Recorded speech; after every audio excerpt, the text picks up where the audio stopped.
جاڑوں کی ایک شام مہندر سنگھ کے گھر گاؤں کے کچھ لوگ جمع ہوئے، جن میں زیادہ تر اس کے بھائیوں کے دوست تھے۔ وہ ٹولیوں میں بیٹھے تھے اور ہر ٹولی کا سرغنہ مہندر سنگھ کا کوئی ایک بھائی تھا جو اپنے حلقے میں بیٹھا ڈینگے مار رہا تھا اور بڑی انکساری کے ساتھ دودھ کے گلاس پیش کرتا جا رہا تھا۔ سب نوجوان نہا دھو کر آنکھوں میں سرما اور سر میں تیل ڈال کر آئے تھے۔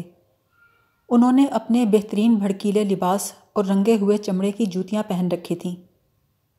اگرچہ کڑاکے کا جاڑا پڑ رہا تھا، لیکن اپنے اپنے لباس دکھانے کے شوق میں نوجوانوں نے لوئیاں اور کمبل اتار دیے تھے اور اب کچے دودھ کے نشے میں کہکہے لگا رہے تھے۔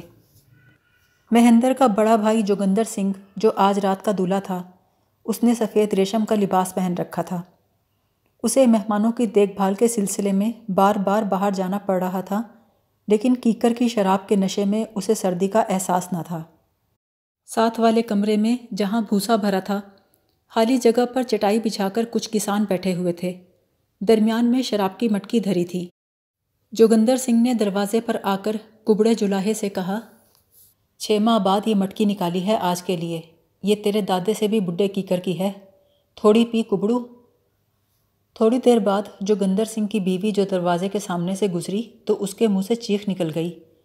ایک چلم سے چنگاری اڑ کر بھوسے پہ جا گری تھی اور اب وہ جگہ جگہ سے سلگ رہا تھا۔ لڑکی نے بدحواسی میں اپنے خاوند کو آوازیں دیں۔ جوگندر نے بھاگ بھاگ کر پانی کی بالٹیاں بھوسے پر ڈالیں، پھر بڈھے سے حقہ چھینتے ہوئے بولا، اس واگرو کے دشمن کو یہاں کیوں لایا ہے؟ سارا نشہ خراب کر دیا۔ کرم سنگھ نے بڑے بھائی سے کہا، دیکھو جوگندرے، بھوسے کی ماں کو آگ لگے، ٹھاکر بلدیو سنگھ میرا مہمان ہے، اس کا حقہ واپس رکھ۔ جوگندر نے اپنے چھوٹے بھائی کے نشیلے چہرے کو دیکھا اور حقہ چھوڑ دیا۔ نعیم جوہر کے کنارے چلتا ان کے گھر میں داخل ہوا۔ مہندر اور وہ دالان کی طرف چلے۔ نعیم گاؤں بھر میں اس کا واحد دوست تھا۔ دالان میں جاتے ہوئے نعیم نے پوچھا، شادی ہو رہی ہے؟ مہندر نے جواب دیا، نہیں، دستار بندی ہو رہی ہے۔ وہاں سب لوگ جاگیردار کے مظاہرے تھے، جبکہ نعیم غریب ہونے کے باوجود ایک کاشتکار کا بیٹا تھا۔ چنانچہ سب نے اسے اپنی طرف بلا کر پاس بیٹھنے کو کہا۔ ایک پکی عمر کا کسان بولا، کل جو تو نے گھڑ دوڑ میں مہندرو کو ہرایا جوان، چودھری کا نام رکھ لیا۔ دوسرا بولا، چودھری بھی بڑا دلیر تھا، پر اس کا بیٹا تو نمبر لے گیا۔ کیکر کی شراب سے مدہوش ہو کر کچھ لوگ اٹھے اور اونٹ پٹانگ ناچ ناچنے لگے۔ ان کو دیکھ کر لوگوں کے اصرار پر چند لڑکے جو بہت اچھا ناچتے تھے آنگن میں نکل آئے اور قطار میں کھڑے ہو کر ایک دیہاتی ناچ شروع کیا۔ نعیم نے مہندر سنگھ سے پوچھا، دستار بندی کیا ہے؟ بھائیے نے جھگی توڑی ہے۔ ہیں؟ تمہاری عقل میں نہیں آئے گا، یہ شیروں کی دنیا ہے چودھری صاحب، ہم میں سے جب تک کوئی دوسرے کا کوٹھا نہ توڑے پگڑی نہیں باندھ سکتا۔ مگر پگڑی تو جوگندر پہلے بھی باندھتا تھا۔ وہ تو واگرو کی پگڑی تھی، یہ عزت کی پگڑی ہے، دستار نہیں سمجھتے، دلیری اور مردانگی کی۔ پر کوٹھا توڑا کیسے؟ رات ہم علی پور گئے تھے، مگر وہ لوگ جاگ گئے۔ تھوڑی لڑائی ہوئی، ہم ایک بھینس بھی لے آئے اور ایک آدمی کو مارنا بھی پڑا۔ یہ تو چوری ہوئی؟ مہندر نے اسے شرابی نگاہوں سے گھورا۔ بزدلوں کے اپنے نام ہوتے ہیں۔ نعیم خاموش کھڑا ناچنے والوں کو دیکھتا رہا۔ پھر کھانا دیا گیا، بھنے ہوئے آٹے کا حلوہ جس میں بے تحاشا گھی اور گڑ ڈالا گیا تھا، اور تنور کی روٹیاں۔ لڑکے انگلیوں پہ تول تول کے حلوہ کھانے لگے اور گھی ان کی داڑھیوں پر بہنے لگا۔ کھانے کے بعد ایک بڑی سی سرخ ریشمی پگڑی جوگندر کے سر پہ رکھی گئی۔ سب لوگوں نے باری باری اٹھ کر دونوں ہاتھوں سے اس سے مصافحہ کیا۔ سردار جوگندر سنگھ مبارک ہو، یہ کہا۔ تیسرے دن گاؤں میں پولیس آئی اور جوگندر سنگھ، کرم سنگھ اور خشونت سنگھ کو پکڑ لیا۔ پولیس نے تینوں بھائیوں کو الف ننگا کر کے پیٹھ پہ ڈنڈے مارے، پنچایت والوں کو گالیاں دیں، لیکن ایک بھی گواہی نہ مل سکی۔ اس وقت نیاز بیگ کی ایک عورت چرخہ کات رہی تھی، دوسری لحاف نگند رہی تھی۔ تبھی نیاز بیگ گھبرایا ہوا گھر میں داخل ہوا اور بات کیے بغیر بھوسے والے کمرے میں چلا گیا۔ وہ معمول سے پہلے چلا آیا تھا۔ دونوں عورتیں کام چھوڑ کر اس کے پیچھے گئیں۔ وہ بھوسے میں منہ گاڑ کے بولا، جاؤ، کوئی پوچھے تو مت بتانا، دروازہ بند کر دو۔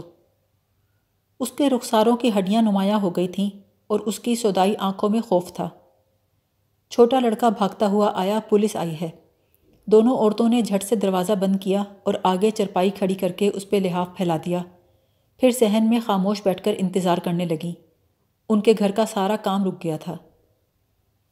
نعیم نے کھیتوں سے لوٹتے ہوئے مہندر سنگھ کو دیکھا، جو فصل کی اوٹ میں ایک بھینس سے کشتی لڑ رہا تھا۔ نعیم نے ہنس کر کہا، آج کوئی لونڈیاں نہیں ملی؟ مہندر سنگھ ہاتھ میں ایک اینٹ پکڑے جانور سے زور آزمائی کرتا رہا۔ نعیم نے کہا، یہ اینٹ سے نہیں مرے گی۔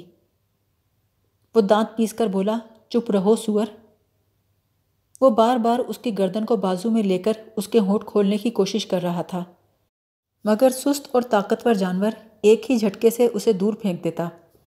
آخر مہندر سنگھ اپنی کوشش میں کامیاب ہو گیا اور بھینس کا منہ کھول کر اینٹ کی زوردار ضرب سے اس کا آدھا دانت توڑ دیا۔ نعیم نے چلا کر کہا، پاگل ہو گئے ہو؟ مہندر سنگھ نے گاؤں کی طرف اشارہ کر کے کہا، وہ دیکھو تمہارے باپ ادھر ہی آ رہے ہیں۔ اسی وقت فصل کے پیچھے سے دو سپاہی نمودار ہوئے، ان کے ہاتھوں میں ڈنڈے تھے۔ انہوں نے آتے ہی بھینس کو کھولا اور مہندر سنگھ اور نعیم کو ڈنڈے مارتے ہوئے آگے لگا کر لے گئے۔ جوہڑ کے کنارے سکھوں کے سارے مویشی جمع تھے اور تینوں بھائی اوندھے منہ لیٹے جوتے کھا رہے تھے۔ تھانے دار کے پاس سے ایک کسان اٹھ کے بھاگا، یہ میری بھینس ہے، میری بھینس یہی ہے، انہوں نے ہی میرے نوکر کو مارا، قاتلوں، چوروں، سکھوں۔ مہندر سنگھ بھاگ کر بھینس کے قریب جا کھڑا ہوا، یہ بوڑی میں نے منڈی سے خریدی تھی، کیا تیری بھینس بوڑی تھی؟ اس نے ہونٹ اٹھا کر بھینس کا ٹوٹا ہوا دانت دکھایا۔ تھانے دار نے گھما کر ڈنڈا مہندر سنگھ کے مارا اور سپاہیوں سے کہا، لٹا دو اسے۔ سپاہیوں نے اسے ننگا کر کے اوندھے منہ لٹایا اور ڈنڈے مارنے لگے۔ دوسرے بھائیوں کے برعکس جو خاموش تھے یا آہستہ آہستہ کرا رہے تھے، اس نے شور مچانا شروع کر دیا۔ سپاہی کچھ پوچھتے تو گالیوں میں جواب دیتا۔